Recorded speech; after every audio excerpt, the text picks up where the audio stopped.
ఒక నెట్వర్కింగ్ నేర్చుకుంటే ఎన్ని ఉద్యోగాలకు మనం అప్లై చేసుకోవచ్చు అనే విషయంలో ఇప్పుడు మాట్లాడితే నెట్వర్క్ ఇంజనీర్ అని, విండోస్ అడ్మిన్ అని, అజూర్ అడ్మిన్ అని, క్లౌడ్ అడ్మిన్ అని, తర్వాత నెట్వర్కింగ్ వాళ్ళు డెవాప్ సైడ్ వెళ్ళొచ్చు, క్లౌడ్ కంప్యూటింగ్ సైడ్ వెళ్ళొచ్చు, అండ్ సైబర్ సెక్యూరిటీ సైడ్ వెళ్ళొచ్చు. సో నెట్వర్కింగ్ అంటే ఇనిషియల్ గా నెట్వర్కింగ్ నేర్చుకుంటే జాబ్ రోల్స్ విషయం చూసుకుంటే ఈ విండోస్ అడ్మిన్ కానీ నెట్వర్క్ అడ్మిన్ వీటి సైడ్ వెళ్ళొచ్చు. తర్వాత మనం ఫర్దర్ గా మనం ముందుకు వెళ్ళాలి అనుకుంటే వాళ్ళు సైబర్ సెక్యూరిటీ సైడ్ వెళ్ళొచ్చు, తర్వాత devops side, cloud side, Azure, AWS, జీసీపీలో బాగా నెట్వర్కింగ్ ఇంజనీర్ కి చాలా యూస్ఫుల్ ఉంటుంది. ఈ ప్రొఫైల్ అటు నుంచి అంటే మనకి ఎక్స్పీరియన్స్ వచ్చే కొద్దీ హైరార్కీ పెంచుకుంటూ నెక్స్ట్ హైరార్కీలో మనం అలా వెళ్ళడానికి అవకాశం ఉంటుంది. సో కెరీర్ గ్యాప్ వాళ్ళు అంటే కెరీర్ స్టార్ట్ చేయాలి, తర్వాత నేను ఫర్దర్ గా బిల్డ్ చేసుకోవాలనుకుంటున్నాను అనుకుంటే డెఫినెట్లీ వీళ్ళు ప్లాన్ చేసుకోవచ్చు. అయితే ఎక్కడ నేర్చుకుంటే ప్రెసెంట్ బాగుంటుంది అనే దాని గురించి మాట్లాడుకునే ముందు ప్యాకేజెస్ ఎలా ఉంటాయి, ఎవరు నేర్చుకోవచ్చు అనేది మనం మాట్లాడుకుందాం. డెఫినెట్లీ దోస్ హూ ఆర్ తక్కువ కోడింగ్ కావాలి అనుకోవాలి నేర్చుకోవచ్చు, నాన్ ఐటీ వాళ్ళు నేర్చుకోవచ్చు, కెరీర్ గ్యాప్ వాళ్ళు నేర్చుకోవచ్చు, ఫ్రెషర్స్ నా కోడింగ్ నా వల్ల కాదు అనుకునే వాళ్ళు ఖచ్చితంగా దీన్ని ప్లాన్ చేసుకున్న తర్వాత కెరీర్ బిల్డ్ చేసుకోవడానికి మల్టిపుల్ డొమైన్స్ లో మన కెరీర్ బిల్డ్ చేసుకోవడానికి అవకాశం ఉంటుంది.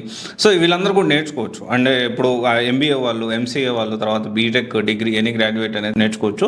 కాకపోతే ప్రాపర్ ట్రైనింగ్, ప్రాపర్ గైడెన్స్ తోటి మనం వెళ్ళాలి. సో దీంట్లో మనం చూసుకుంటే స్విస్ టెక్నాలజీస్ అనే నెట్వర్కింగ్ కోర్సు 1-to-1 ట్రైనింగ్ కూడా ప్రొవైడ్ చేస్తా ఉన్నారు. 1-to-1 ట్రైనింగ్ కూడా తక్కువ లిమిటెడ్ బ్యాచ్ తోటి నెట్వర్కింగ్ కోర్స్ అనేది ప్రొవైడ్ చేస్తున్నారు. దీంతో పాటు ఫర్దర్ గా మనం బిల్డ్ చేసుకోవచ్చు.